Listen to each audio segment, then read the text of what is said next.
Hello दोस्तों, नमस्कार। स्वागत है आपके अपने यूट्यूब चैनल संजय टेक्निकल @21 में। आज की इस वीडियो में हम पुनः 25 महत्वपूर्ण प्रश्नों का डिस्कशन करेंगे, जो कि आपके आने वाले डीआरडीओ एग्ज़ाम के लिए काफ़ी महत्वपूर्ण होगा, क्योंकि ये सारे क्वेश्चन कुछ जो है डीआरडीओ चैप्टर 9 के जो एग्ज़ाम हुए थे उसके मेमोरी बेस्ड क्वेश्चन लिए गए हैं और मैक्सिमम क्वेश्चन जो है निमी की बुक से तैयार किए गए हैं।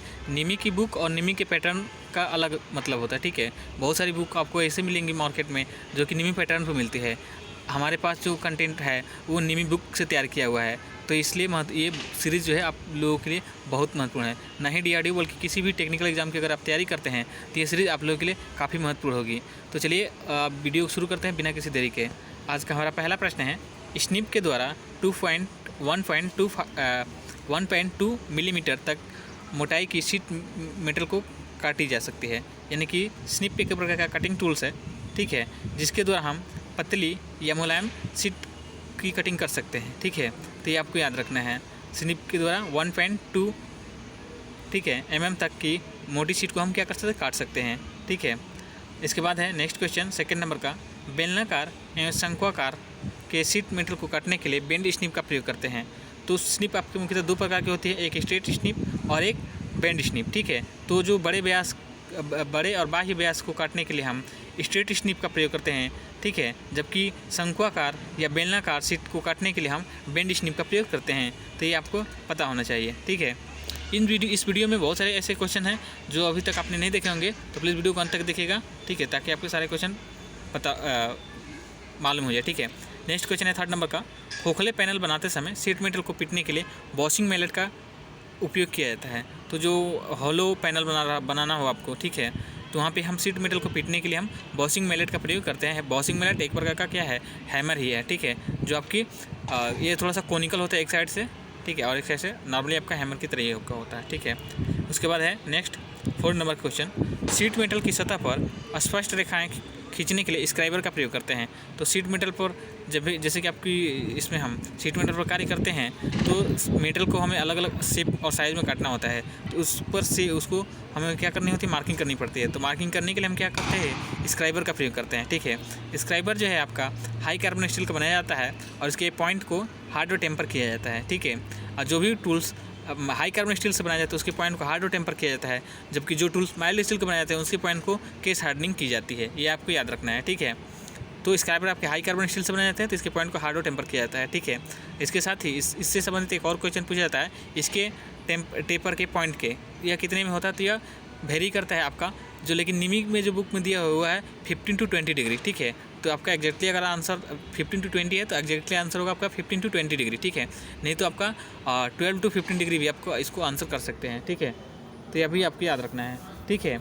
और नेक्स्ट 5 नंबर क्वेश्चन है, शीट मेटल को मानक गेज संख्या के द्वारा वर्णित किया जाता है। तो शीट मेटल है उसको हम गेज के नंबर के द्वारा हम क्या करते हैं, उसको डिजाइन करते हैं, ये भी आपको याद रखना है। नेक्स्ट 6 नंबर क्वेश्चन है, ब्लैक आयरन का रंग नीला होता है, ठीक है। तो ये आपके जो फोर्जिंग शॉप में ब्लैक आयरन प्रयोग किया जाता है, इसका रंग जो है आपका नीला काला होता है, ये आपको याद रखना है। नेक्स्ट क्वेश्चन है 7 नंबर का, बॉयलर के लिए कापर का प्रयोग करते हैं। तो जो भी बॉयलर, ये मोस्ट इंपॉर्टेंट क्वेश्चन है, कई सारे एग्जाम में पूछा गया है कि बॉयलर के लिए कौन सी सीट का यूज़ करेंगे, तो हम बॉयलर के लिए जो है कापर सीट का प्रयोग करते हैं, ये आपको याद रखना है। इसी प्रकार आपका क्या कहते हैं, एसिड के लिए, एसिड टैंक बनाने के लिए हम लेड सीट का प्रयोग करते हैं, ये भी आपको पता होना चाहिए, ठीक है। नेक्स्ट क्वेश्चन है 8 नंबर का, 0.84% वाले कार्बन स्टील के लिए लोअर क्रिटिकल तापमान तथा अपर क्रिटिकल तापमान दोनों 723 डिग्री 723 डिग्री सेल्सियस होता है, ठीक है। यानी कि जिस स्टील में 0.84% कार्बन होता है, ठीक है, उसका लोअर क्रिटिकल टेम्परेचर और अपर क्रिटिकल टेम्परेचर सेम होता है, ठीक है। जैसे आपको बताया था कि स्टील का जो लोअर क्रिटिकल टेम्परेचर होता है वो 723 डिग्री, जबकि अपर क्रिटिकल टेम्परेचर जो होता है वो 800 डिग्री सेल्सियस होता है। लेकिन वैसे स्टील जिनमें 0.84% कार्बन हो उनका लोअर क्रिटिकल टेम्परेचर और अपर क्रिटिकल टेम्परेचर सेम होता है, ठीक है। और इस प्रकार के स्टील को जो है यूटेक्टाइल, ठीक है, स्टील हम कहते हैं। नेक्स्ट है 9 नंबर क्वेश्चन, 723 डिग्री सेल्सियस से स्टील की संरचना में परिवर्तन होने लगता है। यानी कि जब स्टील को हम 723 डिग्री उसके लोअर क्रिटिकल तापमान पर गर्म करते हैं तो उसकी संरचना में परिवर्तन होने लगता है। इसके फलस्वरूप आपके अलग अलग जैसे कि ऑस्टेनाइट, मार्टेनसाइट, फेराइट, ये आपके क्या होते हैं, स्टील के स्ट्रक्चर प्राप्त होते हैं। तो इस प्रकार जब 723 डिग्री के तापमान पे स्टील पहुंचता है तो उसमें जो परिवर्तन होता है उसको हम ऑस्टेनाइट कहते हैं। ठीक है, तो ये आपको याद रखना है। ठीक है, नेक्स्ट है 10 नंबर क्वेश्चन। आग को 4 ग्रुपों में बांटा गया है। तो जो भी आपकी वर्कशॉप में आग वगैरह जो लगती हैं उनको 4 भागों में बांटा गया है, यानी कि आग को हम 4 भाग में बांट सकते हैं, A, B, C और D। तो ग्रुप ए में जो है आग वैसी आग को रखते हैं जो किसी सॉलिड मटेरियल जैसे कि लकड़ी, कपड़ा, कागज़, इनसे लगने वाली आग को, ठीक है, हम क्या कहते हैं, ग्रुप ए में रखते हैं। ठीक है, जो ऑयल वगैरह से आग लगती है उसको ग्रुप बी में रखते हैं। जो गैस से आग लगती है, ठीक है, उसे हम ग्रुप सी में रखते हैं। और जो इलेक्ट्रिक शॉर्ट सर्किट की वजह से आग लगती है उसे हम ग्रुप डी में रखते हैं। तो ये आपको याद रखना है। ठीक है, नेक्स्ट क्वेश्चन है 11 नंबर का। नॉर्मलाइजिंग के द्वारा स्टील की संरचना को शोधित किया जाता है। तो नॉर्मलाइजिंग के द्वारा हम स्टील के स्ट्रक्चर को रिफाइन करते हैं, ये आपको याद रखना है। इससे क्वेश्चन कई सारे एग्जाम में पूछा जाता है कि स्टील की स्ट्रक्चर को रिफाइन करने के लिए हम कौन सी हीट ट्रीटमेंट प्रोसेस का यूज़ करते हैं। तो आपको याद रखना है कि नॉर्मलाइजिंग के दौरान हम स्टील की स्ट्रक्चर को रिफाइन करते हैं। ठीक है, स्टील का स्ट्रक्चर ख़राब क्यों होता है, क्योंकि जब स्टील के ऊपर हम हैमरिंग या उस पर और भी ऑपरेशन करते हैं तो उसके स्ट्रक्चर में थोड़ा सा बदलाव आ जाता है। तो इसके लिए हम क्या करते हैं, उसे नॉर्मल कंडीशन में लाने के लिए हम नॉर्मलाइजिंग की प्रक्रिया करते हैं। इसी प्रकार आपकी जो है एनीलिंग की जो प्रक्रिया होती है स्टील को मुलायम करने के लिए की जाती है, जबकि हार्डनिंग की प्रक्रिया जो है स्टील को हार्ड बनाना हो तो वहाँ पे हार्डनिंग और टेम्परिंग की प्रक्रिया की जाती है। तो इसके लिए हम स्टील को पहले गर्म करते हैं, उसके बाद उसे अपनी इच्छा अनुसार, जितनी हमारी स्वेच्छा है उसके अनुसार जितना हमको हार्ड रखना है उसको हम क्या करते हैं, टेपर करते हैं। स्टील को हार्ड करने के बाद तुरंत से टेपर भी नहीं करना चाहिए, नहीं तो स्टील में क्या होता है, ब्रिटलनेस का गुण अधिक हो जाता है। ठीक है, स्टील को हार्ड करने के बाद उसमें हार्डनेस तो आ जाती है, लेकिन उसको जब हम क्या करते हैं, गर्म करते हैं, तभी वो क्या होता है, मजबूत होता है। ठीक है, तो ये भी आपको याद रखना है। नेक्स्ट क्वेश्चन है 12 नंबर का। पहले से पंच किए गए छिद्र को बड़ा करने के लिए ड्रिफ्ट का प्रयोग करते हैं। तो यह जो है आपके सीट मेटल वर्क में जो है ड्रिफ्ट प्रयोग किया जाता है एक। ठीक है, ड्रिफ्ट आपका 2 जगह आप देखे होंगे। एक तो आपका जो क्या कहते हैं, जो ड्रिल से सॉकेट को निकालने के लिए हम ड्रिफ्ट का भी प्रयोग करते हैं, और एक यहाँ पे सीट मेटल के लिए भी प्रयोग किया जाता है। तो सीट मेटल के लिए प्रयोग किया जाता है, जो छिद्र को बड़ा करने के लिए जो है प्रयोग किया जाता है वह ड्रिफ्ट। अब कहाँ उसको हम क्या कहते हैं, उससे भी हम ड्रिफ्ट ही कहते हैं, लेकिन दोनों की स्ट्रक्चर अलग होता है, ये आपको याद रखना है। ठीक है, नेक्स्ट है 13 नंबर क्वेश्चन। फूलर का प्रयोग नेकिंग तथा ड्राइंग डाउन के लिए किया जाता है। तो फूलर में फूलर जो है आपका, इसके 2 सेट होते हैं, ऊपर और नीचे। ठीक है, ऊपर वाला ऊपर का और नीचे का। ठीक है, और इनका प्रयोग जो है नेकिंग या ड्राइंग डाउन ऑपरेशन के लिए किया जाता है। तो ये भी सीट मेटल में कार्य किया जाता है, नेकिंग और ड्राइंग डाउन। तो इसमें हम क्या करते हैं, फूलर का प्रयोग करते हैं, नेकिंग और ड्राइंग डाउन में फूलर का प्रयोग करते हैं। इसके फूलर के 2 सेट होते हैं, दोनों सेट का प्रयोग हम नेकिंग और ड्राइंग डाउन के लिए एक साथ करते हैं। ठीक है, नेक्स्ट क्वेश्चन है 14 नंबर का। कोल्ड चीजल का उपयोग ठंडी अवस्था में धातुओं को काटने के लिए किया जाता है। यहाँ पर करने के लिए नहीं है, काटने के लिए किया जाता है। ठीक है, थोड़ा सा टाइपिंग मिस्टेक आप एडजस्ट कर लीजिएगा, देख लीजिए इसको। ठीक है, कि जो कोल्ड चीजल है उसका प्रयोग हम किस लिए करते हैं, तो धातुओं को काटने के लिए हम क्या करते हैं, धातुओं को ठंडी अवस्था में काटने के लिए हम कोल्ड चीजल का प्रयोग करते हैं। वैसे ही जैसे कि आपका क्या होता है, स्मृति शॉप। तो स्मृति शॉप में क्या होता है, आपका हार्ड वर्क ज़्यादा होता है। तो हार्ड वर्क यानी गर्म जाब को काटने के लिए हम हॉट चीजल या हॉट सेट का प्रयोग करते हैं। तो ये आपको याद रखना है। और ऐसे भी क्वेश्चन पूछ सकता है आपका कि फोर्जिंग शॉप में कौन सी चीजल का प्रयोग किया जाता है, हॉट चीजल का कि कोल्ड चीजल का। तो आप याद रखेंगे कि फोर्जिंग शॉप में जो है आपका हॉट चीजल का प्रयोग किया जा सकता है। फोर्जिंग शॉप हो या स्मृति शॉप, वहाँ पर हम हॉट चीजल का प्रयोग करते हैं। हॉट चीजल या हॉट सेट एक ही है। ठीक है, नेक्स्ट क्वेश्चन है 15 नंबर का। हार्डाई को निहाई के वर्गाकार छिद्र में लगाकर प्रयोग किया जाता है। तो जो हार्डाई होता है इसको निहाई यानी कि एनिमल के स्क्वायर जो होल होता है उसमें लगाकर इसका प्रयोग करते हैं, ये आपको याद रखना है। नेक्स्ट है 16 नंबर क्वेश्चन। स्वेज ब्लॉक का प्रयोग फोर्जिंग के समय बेंडिंग, पंचिंग तथा ड्रिफ्टिंग के लिए किया जाता है। तो स्वेज ब्लॉक एक प्रकार का ये मेटल का ब्लॉक होता है जिसे मेलिएबल कास्ट आयरन से बनाया जाता है। इस पे जो है फोर्जिंग ऑपरेशन इसमें बेंडिंग या पंचिंग ड्रिफ्ट तथा ड्रिफ्टिंग ऑपरेशन करने के लिए हम इस ब्लॉक का प्रयोग करते हैं। ये भी आप याद रखना है कि यह स्वेज ब्लॉक जो है मेलिएबल कास्ट आयरन का बनाया जाता है।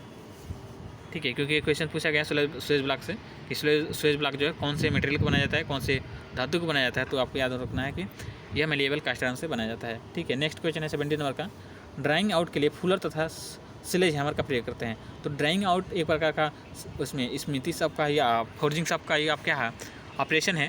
तो इसमें होता क्या है कि कि ये कोई मेटल है, मेटल शीट की क्रॉस सेक्शन को कम करके उसकी लंबाई को बढ़ाया जाता है। ठीक है, एक बार और बताते हैं आपको कि ड्राइंग आउट ऑपरेशन में मेटल के क्रॉस सेक्शन को यानी कि जॉब के क्रॉस सेक्शन को कम करके उसके लंबाई को, लेंथ को बढ़ाया जाता है। ठीक है, और इसके लिए हम फुलर और स्लेज हैमर का प्रयोग करते हैं।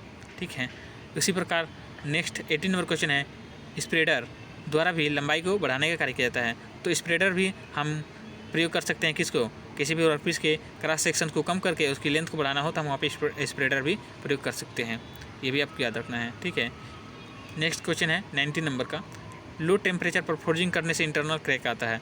तो किसी भी जॉब की फोर्जिंग करनी हो तो उसे हमें एक निश्चित तापमान पे गर्म करना पड़ता है। अगर उसे उसके तापमान से कम गर्म करके उस पर किसी भी प्रकार का फोर्जिंग कार्य करते हैं तो उससे हमें उसमें डिफेक्ट आ सकते हैं, जैसे कि इंटरनल आपका क्रैक आना। ठीक है, उसके बाद नेक्स्ट क्वेश्चन है 20 नंबर का, हैंड हैमर का वजन जो है 1 किलोग्राम से लेकर के 2 किलोग्राम तक होता है। यानी कि हैंड हैमर का जो वजन है वह 1 kg से 2 kg तक का होता है।